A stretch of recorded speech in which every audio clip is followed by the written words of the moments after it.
प्यारे बच्चों, आपका स्वागत है आपके अपने channel MGI total academic solution में। और आज हम पढ़ेंगे नेक्स्ट चैप्टर क्लास 10th के मैथ का pair of linear equation in two variable.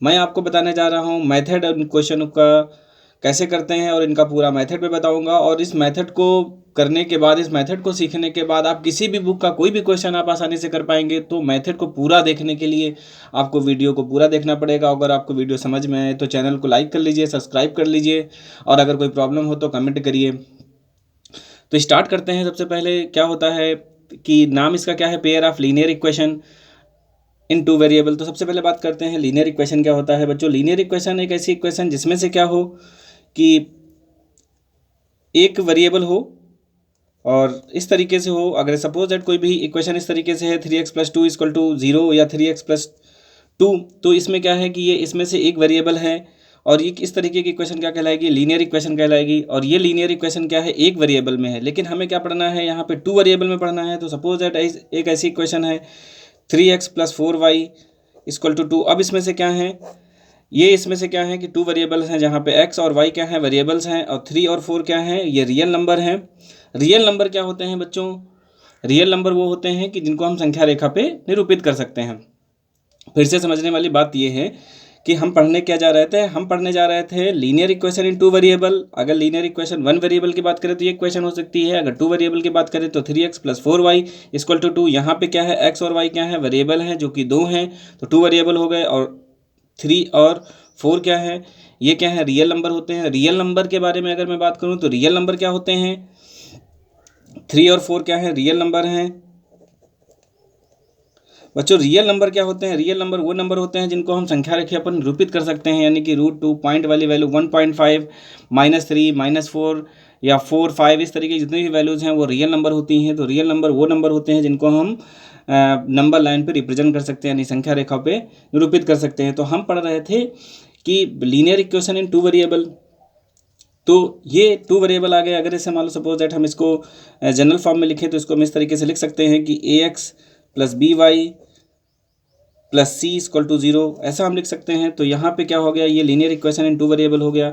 अच्छा, यहाँ पे a और b क्या है, रियल नंबर है, जैसा कि हमने आपको बताया है। अब हम यहाँ पे एक चीज़ और बताने जा रहे हैं आपको कि a ≠ 0 और क्या है, b ≠ 0। अब बच्चों आप समझिए कि अगर a ≠ 0, b ≠ 0 क्यों लिखा होता है, तो आप ये समझेंगे कि अगर सपोज दैट a 0 के बराबर हो जाए, अगर a 0 के बराबर हो जाएगा तो आपका x में 0 से मल्टीप्लाई होगा और ये पूरा टर्म 0 हो जाएगा। और ये पूरा टर्म 0 होने के साथ साथ ही आपका क्या बचेगा, सिर्फ by+c बचने का मीन्स ये हुआ कि ये जो इक्वेशन है वो सिर्फ एक वेरिएबल में रह जाएगी।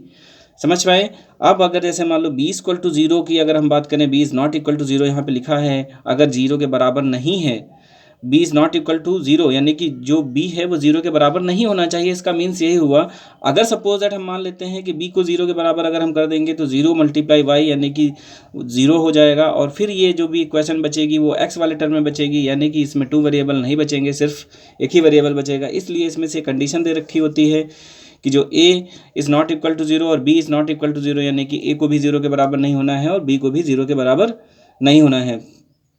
तो ये कंडीशन होती है। अच्छा, एक चीज़ और भी है कि ये जो भी दोनों वेरिएबल होता है इनका स्क्वायर भी 0 के इक्वल नहीं होता है, यानी कि अगर ऐसे मतलब बात करें a² + b² तो वो भी 0 के इक्वल नहीं होता है, यानी कि a पहली संख्या के स्क्वायर यानी इसका स्क्वायर प्लस इसका स्क्वायर अगर हम करेंगे तो वो भी 0 के बराबर कभी नहीं आएगा, या a² + b² 0 के बराबर कभी नहीं आएगा।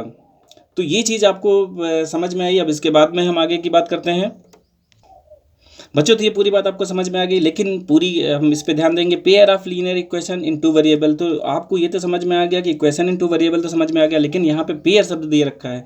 तो पेयर शब्द का मतलब ये हुआ कि दो जोड़े होने चाहिए, यानी इक्वेशन के दो जोड़े होने चाहिए। तो मान लेते हैं कोई भी इक्वेशन है a1x + b1y + c1 = 0, और दूसरी इक्वेशन है a2x + b2y + c2 = 0। अब ये क्या हो गए, पेयर इक्वेशन हो गई इसकी।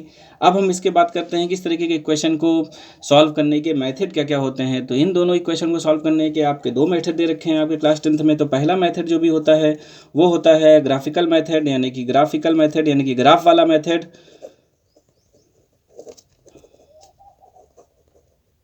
और दूसरा मेथड बच्चों क्या होता है, दूसरा मेथड आपका है अलजेब्रिक मेथड।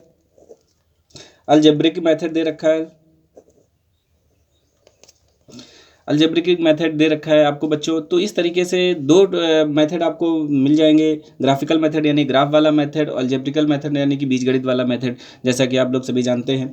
तो हम यहाँ पे सबसे पहले बात करेंगे कि ग्राफिकल मेथड के बारे में बात करेंगे, और हम कोई भी इक्वेशन मान लेते हैं और उनके बारे में चर्चा करते हैं। तो सपोज दैट कोई भी इक्वेशन मान लेते हैं, दे रखी है 5x + 3y + 2 = 0, और दूसरी इक्वेशन दे रखी है 3x + 5y + 4 = 0। अब हम यहाँ पे अगर इनकी कंपेयरिंग कर रहे हैं, तो अगर इनकी कंपेयरिंग कर रहे हैं a1x + b1y + c1 = 0, और दूसरी इक्वेशन की a2x + b2y + c2 = 0 से अगर हम कंपेयरिंग कर रहे हैं तो क्या आ जाएगा, a1/a2।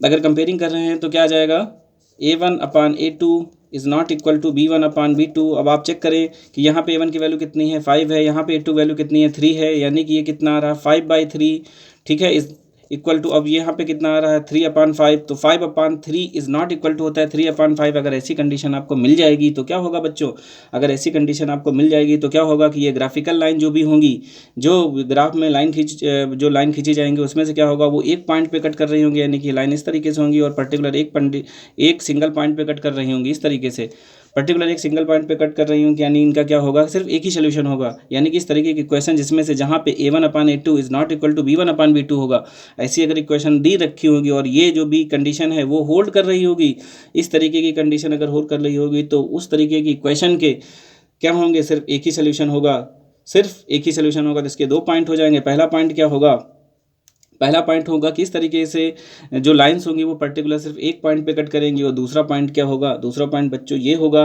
कि इस तरीके के इक्वेशन के सिर्फ क्या होंगे, सिर्फ और सिर्फ एक ही हल होंगे। Thank you.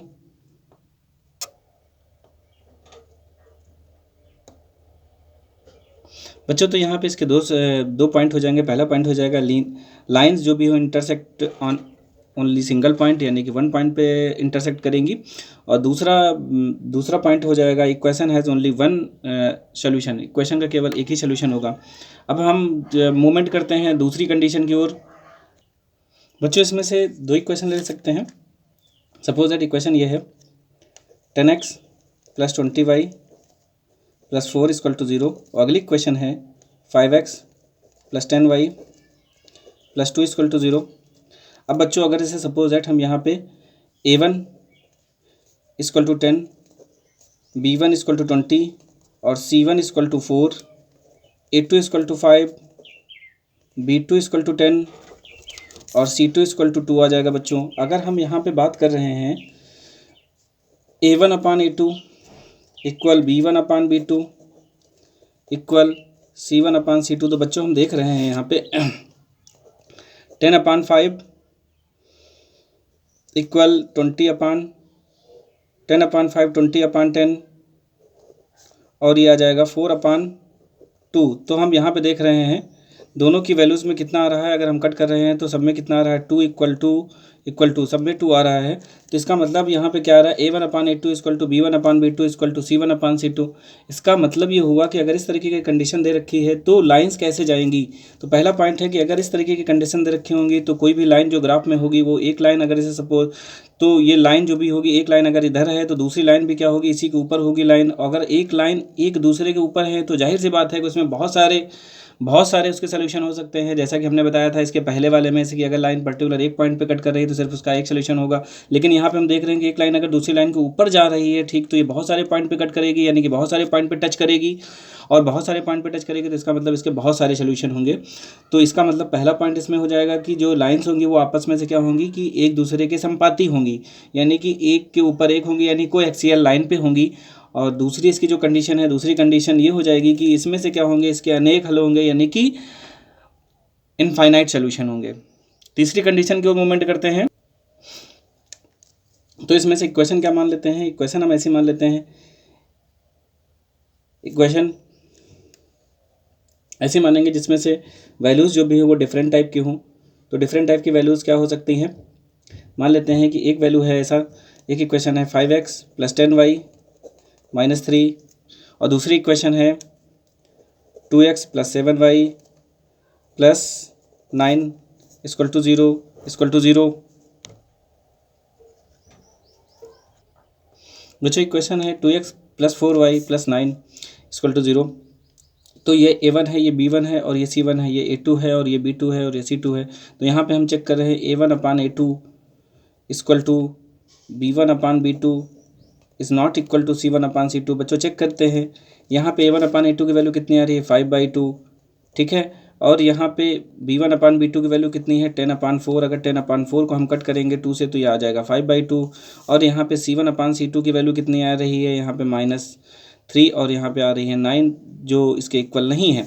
तो यहाँ पे जो हमारी कंडीशन बन रही है वो A1/A2 = B1/B2 is not equal to C1/C2। बच्चों अगर इस तरीके की कंडीशन आपको दे रखी है तो लाइन क्या होंगी, तो लाइन ये इसमें दोनों कंडीशन बन जाएंगे। तो लाइन जो भी होंगी, लाइन होंगी parallel with each other, line will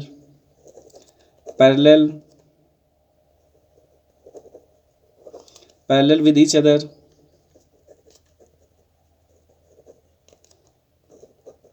यानी कि लाइन क्या होंगी, आपस में समांतर होंगी। सपोज दैट लाइन इस तरीके से आपस में समांतर होंगी। अगर ये लाइन आपस में पैरेलल होंगी तो यानी कि ये कभी भी एक दूसरे को नहीं कट कर पाएंगी।